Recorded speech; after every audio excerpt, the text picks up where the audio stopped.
예수에 대하여 무리 중에서 수군거림이 많아 어떤 사람은 좋은 사람이라 하며 어떤 사람은 아니라 무리를 미혹한다 하나 그러나 유대인들을 두려워함으로 드러나게 그에 대하여 말하는 자가 없더라.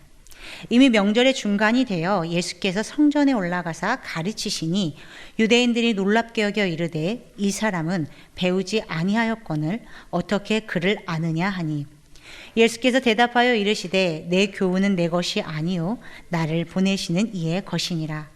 사람이 하나님의 뜻을 행하려 하면 이 교훈이 하나님께로부터 왔는지 내가 스스로 말함인지 알리라. 아멘. 함께 예배함이 너무나 큰 기쁨입니다. 강림절 첫 주일을 저희가 보냅니다. 이번 강림절 기간에 여러분 하나님 그 놀라운 사랑 우리 주 예수 그리스도 깊이 마음에 묵상하고 함께 동행하는 시간 되시길 원합니다. 저희 매화교회에서 내일부터 강림절기에 진행되는 새벽 예배 시간에는 강림절 특별한 말씀을 우리가 그 말씀을 근거로 기도하는 시간을 새벽 예배 첫 시간에 늘 가지려고 합니다. 말씀은 물론 저희가 매일 묵상하는 신명기 말씀을 묵상해 가지만 주님을 고대하며 기도하는 시간을 늘 가지려고 하는데 아마 묵상집을 내일 오시면 여러분에게 나눠 드릴 겁니다. 아마 여러분들 중에는 집이 너무 거리가 멀어서 새벽 예배에 나오기 어려우신 분들도 계실 겁니다. 그러면 새벽 예배에 안 나오면 묵상집 못 받습니까? 드려야겠죠. 그러나 그거 가지고 여러분 꼭 기도하는 시간을 가지시기를 바랍니다.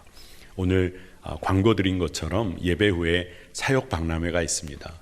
여러분 한번 각 부스를 돌아보시면서 하나님이 나를 어디로 부르시나, 그래서 24년에 우리 매화교회 성도라면 모두가 하나님의 사역의 현장에서 크게 쓰임 받으시기를 축복합니다. 여러분 우리가 인생을 살면서 지금까지 나는 지금까지 잘 달려온 걸까? 난 지금 잘 걸어가고 있나? 이 길이 아니면 어떡하나? 이런 질문들을 하게 될 때가 있습니다. 그런데 이 질문들은 참 필요한 질문들입니다. 건강하게 이 질문 앞에 선다는 것은 중요하겠지요. 그것이 문제가 될 수는 없습니다. 그런데 진짜 문제는 아무 질문도 하지 않고 아무 생각 없이 그저 시간이 흘러가며 엉뚱한 수렁에 빠져드는 것이 그게 진짜 문제인 거죠. 우리 인생을 시간 흘러가는 대로 내맡기고 세상이 이끄는 대로 그저 내 삶을 다 내어주고 산다. 이건 진짜 문제 중에 문제일 겁니다. 그런데 인생의 여정 가운데 그냥 단 한 번에 가야 할 길을 찾아서 그냥 올곧게 걸어가는 사람은 그렇게 많지가 않습니다. 우리가 늘 실수하기 때문에 그렇습니다. 그러니 우리가 주님을 늘 바라보며 우리의 인생을 말씀의 근거에 조정하고 고쳐나가고 또 힘들 때는 믿음의 동역자들과 함께 기도하며 그런 삶의 과정을 거쳐가야 합니다. 그때 우리의 믿음이 성장하고 단단해지는 것을 보게 되는 것이죠. 그래서 우리가 주의 뜻을 구해야 합니다. 그런데 문제는 바로 이때가 영혼의 밤을 지나는 것처럼 어려움을 느끼는 때가 많다는 겁니다. 기도하면서 주의 뜻을 구하기가 쉽지가 않은 거죠. 근데 여러분 기억해야 합니다. 바로 이때 진짜 기도해야 합니다. 아무리 힘들어도 기도해야 삽니다. 바로 영혼의 밤을 허락하시는 이유가 있다면 그때 더욱 선명하게 주님께서 나와 늘 함께 하신다. 주님은 결코 나를 버리시지 않았다. 이것을 선명하게 깨달을 수 있는 때이기 때문에 그런 것입니다. 여러분 하나님의 뜻이 무엇일까? 이것이 하나님의 뜻일까? 인도하심일까? 하나님으로부터 온 마음이 맞을까? 이것은 너무나 중요한 질문입니다. 그런데 왜 그토록 우리 그리스도인들이 하나님의 뜻 알기를 원하는 걸까? 정직하게 질문해 볼 필요가 있습니다. 자기 중심적인 내 삶의 영광을 위하여 하나님의 뜻을 구하는 것인가? 아니면 정말 하나님 나라와 의를 위하여 구하는 것인가? 우리가 물어야 하는 것이죠. 예수님 당시의 사람들에게도 하나의 질문이 이렇게 생겨나기 시작했습니다. 그 당시에 예수님이 말씀을 전하시니까 많은 사람들이 그 말씀에 놀라움을 표현하기 시작했습니다. 그 말씀의 깊이와 새로움이 너무나 놀라워서 유대인들이 깜짝 놀란 겁니다. 그래서 예수님에 대하여 의견이 분분했어요. 백성들의 선한 지도자인가? 아니면 미혹하는 거짓 교사인가? 그의 가르침과 말씀은 도대체 어디로부터 오는 것인가? 이런 질문이 많았습니다. 그래서 예수님께서 그런 상황을 아셨는지 오늘 말씀을 통해 분명히 선언을 하시는데, 하나님의 뜻을 행하려 하면 나의 구체적인 가르침들이 정말로 하나님께로부터 온 것인지 아닌지 알게 될 것이다. 이렇게 말씀을 하신 겁니다. 여러분, 당시 유대 사람들에게도 명확한 하나님의 뜻, 하나님의 계명이 이미 알려져 있는 것들이 많았습니다. 하나님 생명 다해 사랑하라. 고아와 과부와 나그네 마음 다해 섬기라.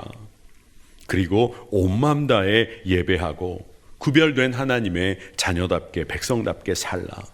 이거는 너무나 분명히 알려진 하나님의 뜻이었어요. 근데 사람들이 하나님보다 돈을 더 사랑하고 하나님보다 권력의 편에 서는 거 좋아하는 사람들이 있었습니다.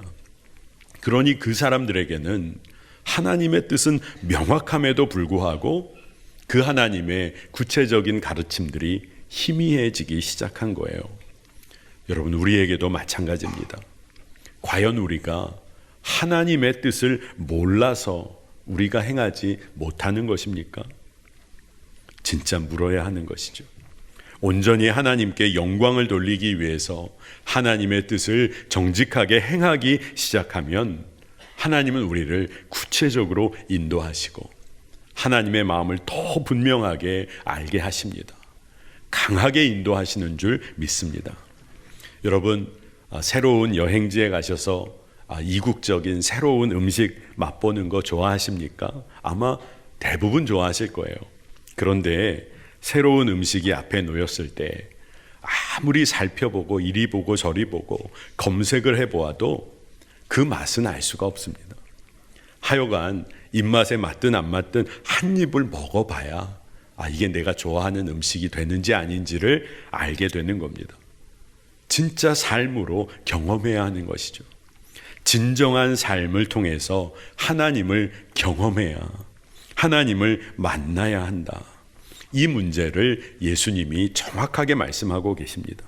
그리고 우리가 빠지지 말아야 할 외식적인 믿음에 대해 예수님이 경계하며 말씀하시는 겁니다.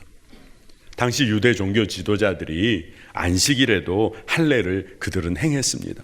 그러면서도 예수님이 손 마른 자를 고쳐주셨어요. 안식일에. 생명을 온전케 하시는 일을 하신 거에 대해서는 그들이 엄청나게 노여워합니다. 왜 그럴까요? 그들이 하나님의 뜻을 겉으로는 행한다고 하면서 구체적인 삶의 적용에 있어서는 하나님께로부터 오지 않은 일들만 하는 겁니다. 겉으로는 율법대로 행한다고 다 내세우는 것 같지만 마음속 깊은 곳은 정말 하나님 마음대로 해석하는 거죠. 자기 영광 위해서 하나님의 뜻을 내세웠다는 겁니다. 근데 바로 그때 예수님이 말씀을 하세요. 요한복음 7장 17절 말씀을 제가 새번역 버전으로 읽어드리겠습니다. 하나님의 뜻을 따르려는 사람은 누구든지 이 가르침이 하나님에게서 난 것인지 내가 내 마음대로 말하는 것인지를 알 것이다. 아멘이죠. 진짜 놀라운 말씀을 하신 겁니다. 하나님의 뜻을 따라 살려고 하는 사람이라면 누구든지 하나님의 마음, 하나님의 뜻을 알게 될 것이다. 바로 이 이야기거든요.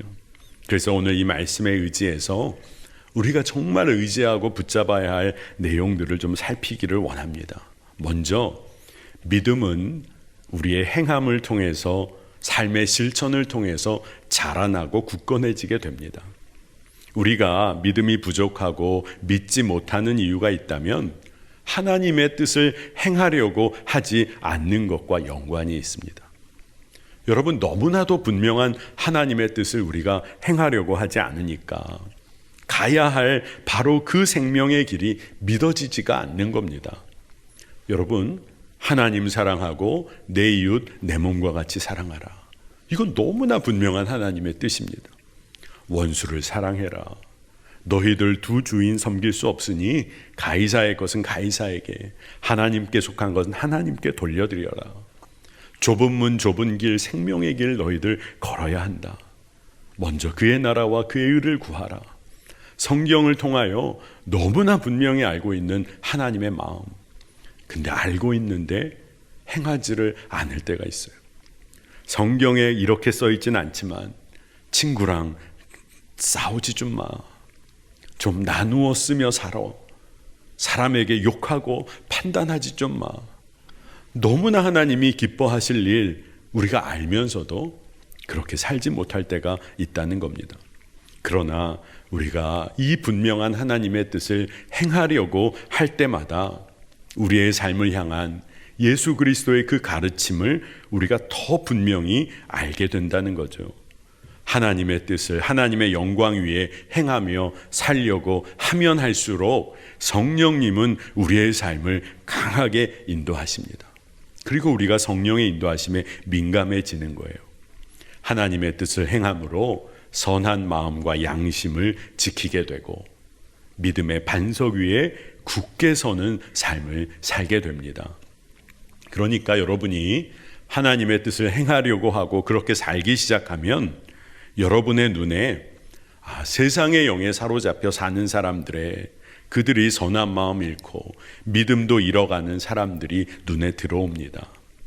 근데 그때 판단과 정죄가 아니라 하나님의 뜻대로 우리에게 허락하신 그들 중에 한 사람도 잃어버리지 않도록 기도해야 할 마음이 생겨나는 거죠.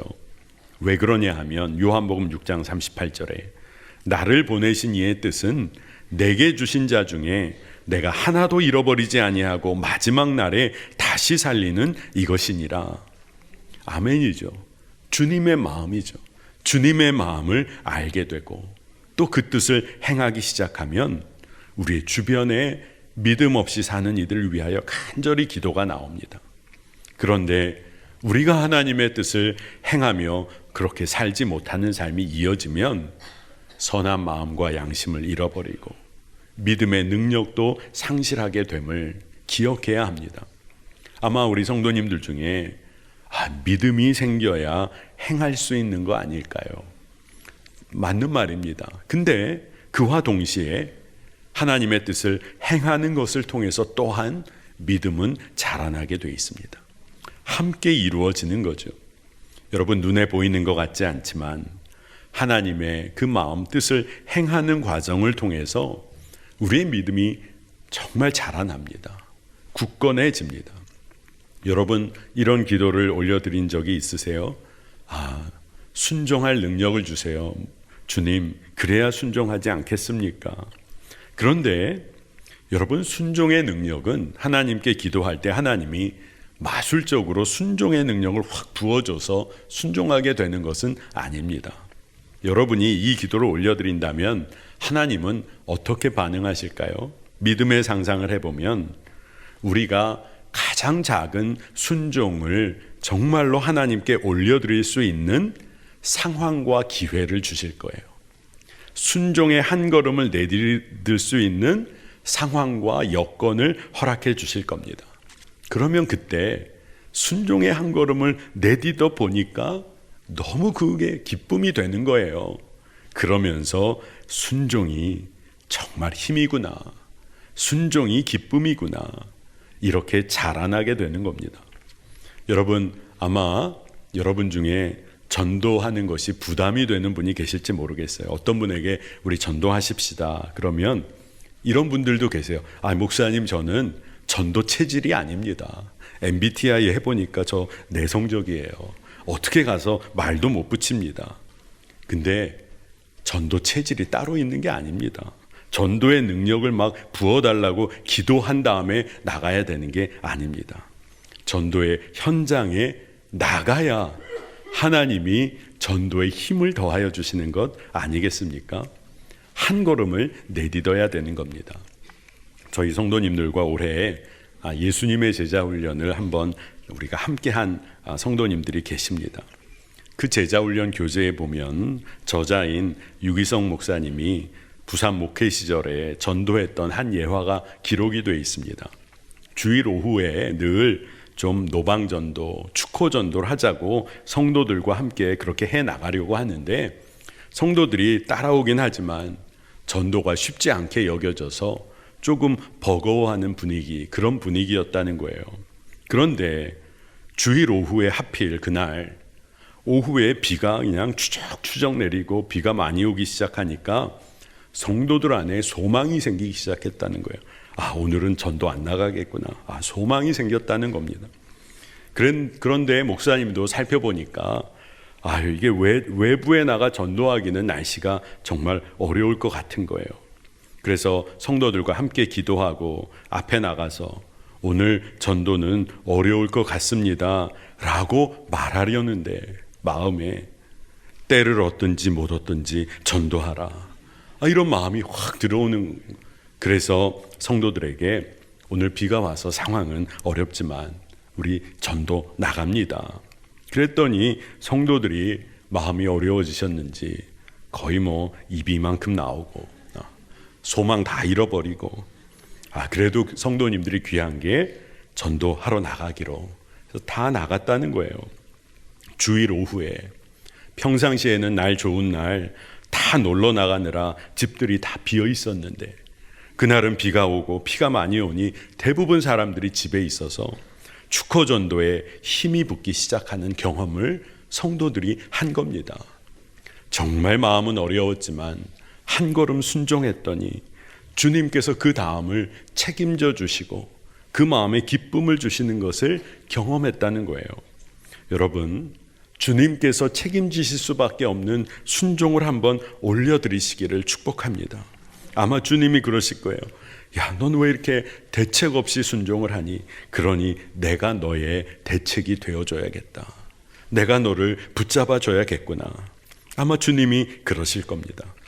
제가 목회자가 되어서 또 목회자 훈련을 받는 과정에 신촌 세브란스 병원에서 임상 목회 훈련을 받은 적이 있습니다. CPE라고 부르는데 한 번의 그 훈련 기간이 한 400시간을 해야 하는 그런 과정이에요. 다른 게 아니라 제가 원목실에 소속이 돼서 병원에 있는 환자들을 만나서 상담도 해주고 대화도 나누고 그리고 기도해주고 또 병원과 환자 사이에 중재 역할도 하고 그런 일을 했습니다. 근데 제가 맡은 병동이 흉부외과 병동이었어요. 그래서 당직을 설 때면 그곳에 병실을 방문해서 상담하고 대화하고 기도하곤 했습니다. 그런데 그 일을 저도 처음 하기 시작하면서 마음이 눌리는 거예요. 다 믿는 사람이 있는 것도 아니고 병이 엄청 어려운 환자들도 있으니까 저도 마음이 처음에 눌리더라고요. 그래서 복도를 처음에 돌며 기도를 합니다. 그래도 마음이 무거울 때가 있어요. 근데 기도하면 힘을 얻어서 병실 문턱을 넘습니다. 그 병실 문턱 넘어 한 걸음 내딛기가 너무 어려운 거예요. 근데 한 걸음 딛고 들어가면 그리고 환자들에게 어려움이 없는지를 묻고 그리고 대화를 나누다 보면 성령님이 그 대화를 열어주셔서 믿지 않는 이들이 먼저 기도해달라고 부탁도 하고 그리고 말씀으로 또 더 궁금해하는 것을 경험합니다. 성령님이 일하시는 거예요. 여러분, 그렇습니다. 믿음으로 한 문턱, 한 걸음을 내딛는 거예요. 하나님의 뜻을 우리가 모르진 않아요. 하나님의 뜻을 알고 있는 게 있어요. 한 걸음 순종하면 바뀌는 것이 있습니다. 여러분, 하나님 뜻대로 행하기 그렇게 시작할 때 우리에게 좀 두려움이 있을 때가 있습니다. 내가 순종한다고 하는데 이 길이 혹시 내가 하나님의 뜻 잘못 분별한 건 아닌가? 여러분, 하나님께서는 우리의 행함을 보시면서 우리의 마음의 중심을 보세요. 그러니 우리가 정말 주님과 교제하고 동행하기를 원하면서 하나님의 뜻이라 믿고 그 길을 걸으면 하나님은 아주 분명하게 하나님의 길과 뜻을 나누어 주십니다. 혹시나 하나님의 뜻이라고 나는 깨닫고 이 길로 열심히 가요. 근데 하나님의 뜻이 아닐 수도 있죠. 우리가 인간이기에 잘못 분별할 수 있죠. 그러나 그 마음의 중심만큼은 하나님을 사랑함으로 그 뜻을 행하고자 하려고 시작한 길이라면 하나님은 그 굽은 길이라도 하나님이 곧게 하셔서 생명의 길, 선한 길로 만드시는 줄로 믿습니다. 하나님은 우리 삶의 결과만으로 평가하시는 분이 아니세요. 우리가 어떤 마음으로 하나님을 바라보며 그 길을 걸어왔는지를 주님이 다 아시는 겁니다. 그것을 기뻐하시는 거예요. 그러니 무엇으로 우리가 하나님을 기쁘게 해드릴 수 있을까요? 결과가 아니라 삶의 방향과 태도입니다. 여러분, 이 믿음을 가지시기를 축복합니다. 그러면 어떻게 하나님의 뜻을 우리가 행할 수 있을까요? 우리 자신을, 자기 자신을 비워내야 합니다. 바로 이것을 케노시스라고 하죠. 예수님이 하나님과 동등됨을 취하시나 종의 형상, 종의 모습으로 우리를 찾아오신 것, 이게 바로 케노시스입니다. 사도 바울은 우리가 질그릇같이 깨지기 쉽고 연약한 존재라고 고백을 했어요. 우리는 질그릇입니다. 이 믿음을 갖게 되면 우리는 우리의 연약함과 한계를 주님 앞에 고백하는 거예요. 우리가 정말 주님 앞에 우리의 연약함을 고백하고 나면 우리가 정말 의지해야 할 분이 누구인지 그걸 알게 됩니다. 그리고 정말 주님만 의지하고 사는 거죠. 오늘 이곳에 있는 우리 성도님들 중에 한때 정말 어깨에 한번 힘 좀 주고 사신 분들 혹시 계십니까? 아마 그러며 살 때 뭔가 의기양양했을지 모르지만 시간이 흐르고 상처받고 아파했던 삶도 있었음이 너무나 당연한 것 아닙니까? 우리가 우리의 힘을 빼야 합니다. 이 이야기는 우리의 삶을 하나님께 완전히 맡겨야 한다는 것입니다. 내 뜻대로 살려고 애쓰는, 그래서 질그릇이 연약함에도 불구하고 깨지고 깨지니 그냥 그것을 인정해야 하는데 덧붙이고 덕지덕지 꾸며보려고 그러며 사는 우리의 인생, 그게 이제는 아니어야 한다는 것입니다. 질그릇은 깨지기 쉽다. 이것을 고백해야 한다는 겁니다. 고린도후서 4장 6절에서 7절에 말씀은 이렇게 기록합니다. 어두운 데에 빛이 빛이라 말씀하셨던 그 하나님께서 예수 그리스도의 얼굴에 있는 하나님의 영광을 아는 빛을 우리 마음에 비추셨느니라. 우리가 이 보배를 질그릇에 가졌으니 이는 심히 큰 능력은 하나님께 있고 우리에게 있지 아니함을 알게 하려 함이라. 아멘이죠. 우리는 질그릇이죠. 그런데 그 안에 하나님의 영광을 아는 예수 그리스도의 빛으로 가득 채워야 하는 것입니다. 예수 생명의 보배가 우리 안에 놓여 있어야 하는 것이죠. 나의 고집되고 죄된 옛 자아가 십자가에서 예수 그리스도와 함께 죽고 이제는 부활의 새 생명으로, 예수 그리스도의 새 생명으로 사는 겁니다. 제가 목회를 하면서 함께 목회하며 마음을 나누는 동역자들과 함께 대화를 할 때 서로 했던 이야기가 있습니다. 참 목회를 하다 보면 두려울 때가 있다는 겁니다. 사랑이 없이도 일은 잘할 수 있구나. 이걸 알게 되면 정말 무서워집니다. 사랑 없이도 효율적으로 일은 할 수 있구나. 진짜 무섭다는 생각이 듭니다.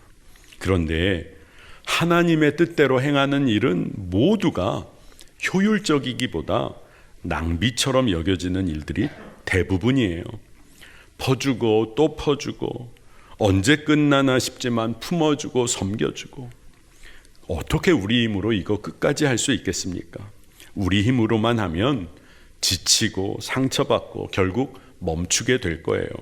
그런데 주님 안에 거하며 그저 맡기려고 하면 내가 주님 사랑을 누리고 그 안에 거하고 잘 안 되는 것 같지만 그래도 기도하면서 하나님의 뜻대로 섬기고 사랑하려고 하면 사랑의 주님께서 결국 주님이 하신다는 것을 경험하게 된다는 겁니다. 진짜 놀라운 은혜입니다. 그렇기 때문에 하나님의 뜻을 구하며 부족하더라도 우리가 하나님의 뜻을 조금이라도 행하려고 한다면 하나님은 우리를 믿음 안에서 자라나게 하십니다. 세상 인정하는 능력 아닐지라도 조금은 어눌해도 마음의 중심을 가지고 순종의 한 걸음을 올려드리면 하나님은 하나님의 뜻과 섭리를 우리에게 알게 하십니다. 여러분, 운전 면허가 처음 생기면 도로에 나가려고 할 때 두렵죠. 그래도 여러분, 도로에 나가야 운전이 시작되는 겁니다. 아무리 두려워도. 여기 수영 잘하는 분들 많으시죠? 수영 처음 시작하실 때 여러분 서점에서 책 사다가 수영하는 법 공부하고 물에 들어간 분 계십니까? 아니죠. 운전을 잘하고 수영의 경험이 있는 사람과 함께 배우고 나서 그 다음 단계로 도약을 하게 되는 겁니다. 핵심은요, 그 일을 옆에서 누가 동행하며 이끌어 줄 것인가. 이게 진짜 중요한 거죠. 여러분, 우리의 인생은 어떻습니까? 누구와 동행하며 우리는 뭘 하며 살아야 하는 겁니까? 여러분, 하나님의 뜻을 행하시기를 축복합니다. 하나님의 마음을 구하고 주와 동행하시기를 축복합니다. 주님이 우리의 삶에 정말로 놀라운 것으로 가득 채우실 거예요. 나보다 나를 더 잘 아시는 분이 예수 그리스도이십니다. 그러니 그분께 우리 삶을 맡겨드리는 거예요. 그러면 매일매일 새로움과 놀라움으로 가득 차게 될 겁니다. 헨리 나우엔이라는 신학자, 그리고 그가 정말로 어려운 이들을 돕는 실천적인 영성가였습니다. 그가 영혼의 양식이라는 책, 브레드 포 더 전이라는 책을 썼어요.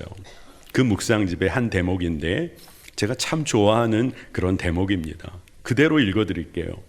매일매일에는 놀라움이 있습니다. 그러나 우리가 놀라움을 기대하고 있을 때에만 그 놀라움이 우리에게 닥쳐왔을 때 그것을 볼 수 있거나 들을 수 있거나 또는 느낄 수 있습니다. 매일 우리에게 찾아오는 놀라움이 슬픔으로 오든 기쁨으로 오든 그것을 받아들이는 것을 두려워하지 마십시오. 그 놀라움은 우리 가슴에 새 자리를 열게 할 것입니다. 이 새 자리에서 우리는 새 친구를 환영할 수 있으며 그리고 우리가 공유하는 인간애를 더욱 완전히 기뻐할 수 있습니다. 여러분, 하나님의 인도하심 두려워하지 마시기 바랍니다. 하나님의 뜻을 행하는 거 두려워하지 말고 기대해 보시기를 바랍니다. 그 삶에는 하나님이 부어주시는 놀라움과 새로움이 있습니다. 예를 들어서 여러분, 새벽 기도에 육신적으로 만만치 않아요. 도전해 보시기를 바랍니다. 처음으로 한번 나와 보세요. 내가 영적 침체에서 벗어나 더욱 깨어 있기를 원하시는 주의 마음을 알게 되실 겁니다. 재정에 넉넉함이 없어요. 가장 작은 섬김도 부담이 될 때가 있습니다. 그러나 한번 섬겨보세요. 저도 경험해 보니까 재정은 어차피 없어요.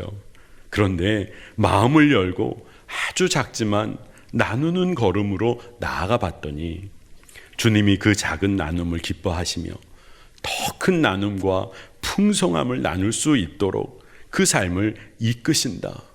이런 실제적인 간증 주실 줄 믿습니다.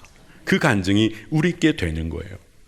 봉사의 자리에 사람이 필요합니다. 이런 이야기가 들려올 때가 있습니다. 근데 많은 분들은 난 아니야. 난 아닐 거야. 누가 뭐라고 안 하는데도 속으로 다짐할 때가 있죠. 그런데 그때마다 여러분 한번 도전해 보시기 바랍니다. 주님, 저군요.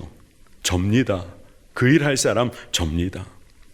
여러분 한번 순종의 한 작은 걸음을 내딛어 보시기를 축복합니다.